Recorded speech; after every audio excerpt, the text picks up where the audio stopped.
ડિંડોલી વિસ્તારમાં 26 ફેબ્રુઆરીના રોજ ભર બપોરે મહાલક્ષ્મી જ્વેલર્સમાં થયેલી સનસનાટીભરી લૂંટનો ભેદ ઉકેલવામાં ડિંડોલી પોલીસને મોટી સફળતા મળી છે। આ કેસમાં આશ્ચર્યજનક વળાંક આવ્યો છે। આ લૂંટ કોઈ બહારના ગુનેગારોએ નહીં પરંતુ જ્વેલર્સના માલિક નારાયણ પાલીવાલાએ જ પોતાના ડ્રાઈવર સાથે મળીને કરાવી હતી। પોલીસે રાજસ્થાનથી ડ્રાઈવરની ધરપકડ કરી મુદ્દામાલ જપ્ત કર્યો છે।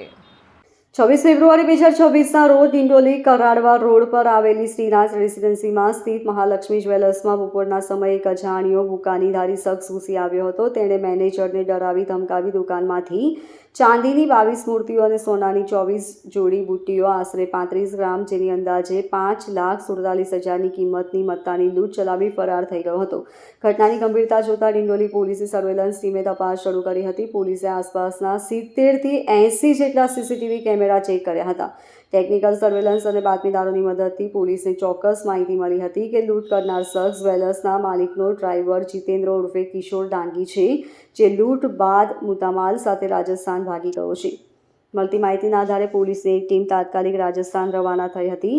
ગુજરાત રાજસ્થાન બોર્ડર પર રતનપુર પાસેની એક હોટલમાંથી જીતેન્દ્ર ડાંગીને લૂંટના મુદ્દામાલ સાથે દબોચી લેવામાં આવ્યો હતો। જો કે જ્યારે મુદ્દામાલની તપાસ કરવામાં આવી ત્યારે ચોંકાવનારી વિગત સામે આવી કે લૂંટાયેલા ઘરેણાં સોનાના નહીં પણ માત્ર પીળી ધાતુ નકલી સોનાના ઘરેણાં હતા।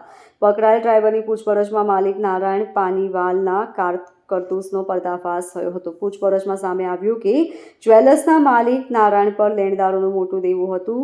લેણદારો પાસેથી સમય મેળવવા અને પોતાનો આર્થિક સ્થિતિ ખરાબ હોવાનું બતાવવા તેણે આ લૂંટનું નાટક રચ્યું હતું। માલિકે ડ્રાઈવર જીતેન્દ્રને આ કામ માટે 4 થી 5 લાખ રૂપિયા આપવાની અને વતનમાં મકાન બનાવી આપવાની લાલચ આપી હતી। લૂંટ સાચી લાગે તે માટે માલિકે જાણી જોઈને તિજોરીમાં નકલી ઘરેણાં રાખ્યા હતા, જેથી ડ્રાઈવર તે લઈને ભાગી જાય અને પોલીસને એવું લાગે કે સાચું સોનું લૂંટાયું છે। ડિંડોલી પોલીસ સ્ટેશનમાં શ્રીનાથ સોસાયટીમાં આવેલ મહાલક્ષ્મી જ્વેલર્સમાં તારીખ 26/2/2026ના રોજ બપોરે આશરે 1:45 વાગ્યાની આસપાસ જ્વેલરીના શોરૂમમાં લૂંટનો એક ગુનો બનેલો હતો। જે અનુસંધાને ડિંડોલી પોલીસ સ્ટેશનમાં એક અનડિટેક ક્રિમિનલ કેસ રજીસ્ટર કરવામાં આવેલો હતો।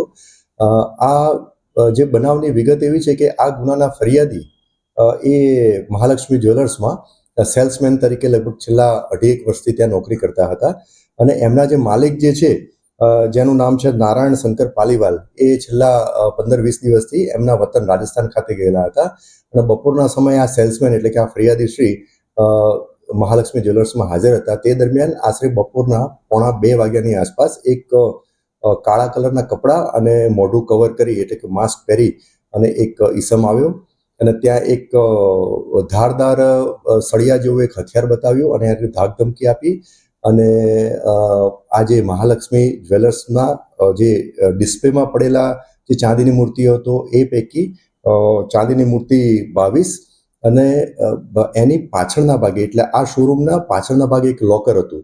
એ લોકર જે તે વખતે ખુલ્લું હતું, એમાં ચાવી લગાવેલી હતી કારણ કે આ ડિસ્પ્લેના જે દાગીનાઓ હતા એ બધા ચેન્જ કરવાના હતા। તો એ લોકરમાંથી મૂકેલ જે અલગ અલગ ટ્રે હતી એમાંથી 2 ટ્રેમાંથી 24 સોનાની બુટ્ટી એમ મળી અને કુલ 3,57,000નો મુદ્દામાલ જે છે એ આ જે લૂંટ કરવાવાળો ઇસમ હતો એ લૂંટી અને ત્યાંથી નીકળી ગયેલો હતો। જે તે વખતે ગુનો અનડિટેક હતો।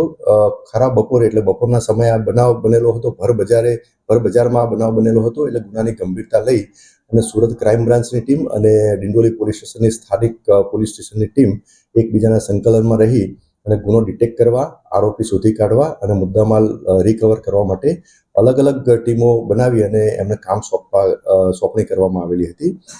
સ્થાનિક પોલીસ દ્વારા લગભગ 70 થી 80 અલગ અલગ રૂટ ઉપર સીસીટીવી કેમેરા ચેક કરવામાં આવેલા હતા। જે જૂના બાતમીદારો અને આ લૂંટનામાં અગાઉ જે આ પ્રકારના મોડસ ઓપરેન્ડીમાં સંડોવાયેલા આરોપીઓ છે એને પણ ટ્રેક કરવામાં આવેલા। તો આ દરમિયાન ડિંડોલી પોલીસ સ્ટેશનના ડિસ્ટાફમાં ફરજ બજાવતા પોલીસ સબ ઇન્સ્પેક્ટર શ્રી મસાણીને એમના અંગત બાતમીદારથી બાતમી મળેલી હતી કે આ મહાલક્ષ્મી જ્વેલર્સનો માલિક એટલે કે નારાયણ શંકર પાલીવાલ એને ઘણા સમયથી દેવું થઈ ગયેલું હતું અને એ દેવાના કારણે ઘણા બધા લોકો એના પાસે પૈસાની ઉઘરાણી કરવા આવતા હતા, જેથી આ માલિકે જ આખું જે કાવતરું ઘડેલું હતું અને આ કાવતરામાં એના જે ડ્રાઈવર જે આ ગુનાનો જે આરોપી છે કે જેણે લૂંટ કરેલી છે એનું નામ છે જીતેન્દ્ર કુમાર ઉર્ફે કિશોર વગતરામ ડાંગી. એની સાથે મળી અને આખો પ્લાન ઘડેલો હતો. અને આ છેલ્લા 15-20 દિવસથી તો ત્યાં રાજસ્થાન બંને નીકળી ગયેલા હતા. બંને એટલે કે આ જે મહાલક્ષ્મી જ્વેલર્સના માલિક અને એ ડ્રાઈવર એટલે કે જે આરોપી જે છે જે અત્યારે ધરપકડ કરવામાં આવેલી છે એ બંને ત્યાં નીકળી ગયેલા હતા.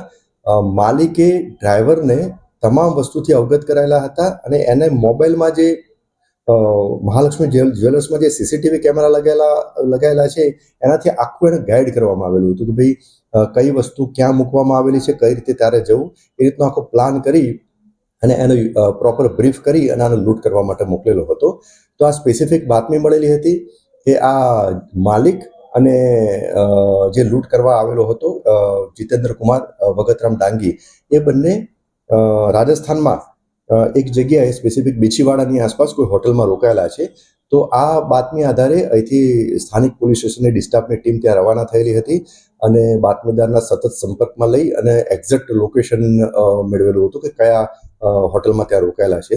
ત્યાં હોટલમાંથી હાલમાં જે લૂંટ કરવાવાળો જે આરોપી જે છે જીતેન્દ્ર કુમાર ઉર્ફે કિશોર વગતરામ ડાંગી ત્યાં મળી આવેલ હતો અને તેના વર્ણનના આધારે એને પકડી પાડવામાં આવેલો હતો. એની પ્રાથમિક પૂછપરછ કરવામાં આવેલી હતી તો એને ગુનાની કબૂલાત કરેલી હતી અને એની પાસેથી લૂંટમાં ગયેલો મુદ્દામાલ પણ મળી આવેલો હતો, જેથી સ્થાનિક પોલીસ સ્ટેશનની ટીમ ત્યાંથી લઈ અને ડિંડોલી આવી અને ત્યાંથી એની વિગતવાર પૂછપરછ કરવામાં આવી.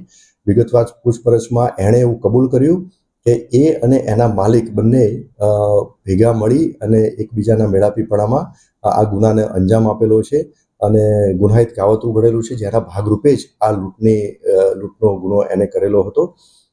જે તે સ્થળેથી થોડા ટાઈમ પહેલાં જ આ બીછીવાડા ખાતેથી એનો માલિક ત્યાંથી ફરાર થઈ ગયેલો હતો. હાલ માલિકની શોધખોળ ચાલુ છે, પરંતુ હાલમાં જે લૂંટ કરવાવાળો ઈસમ એટલે કે જીતેન્દ્ર કુમાર ઉર્ફે કિશોર વગતરામ ડાંગી એની તપાસ દરમિયાન જે પુરાવા એકત્રિત કરવામાં આવેલ છે એ આધારે એની ધરપકડ કરવામાં આવે. Bureau report LK star news, Surat.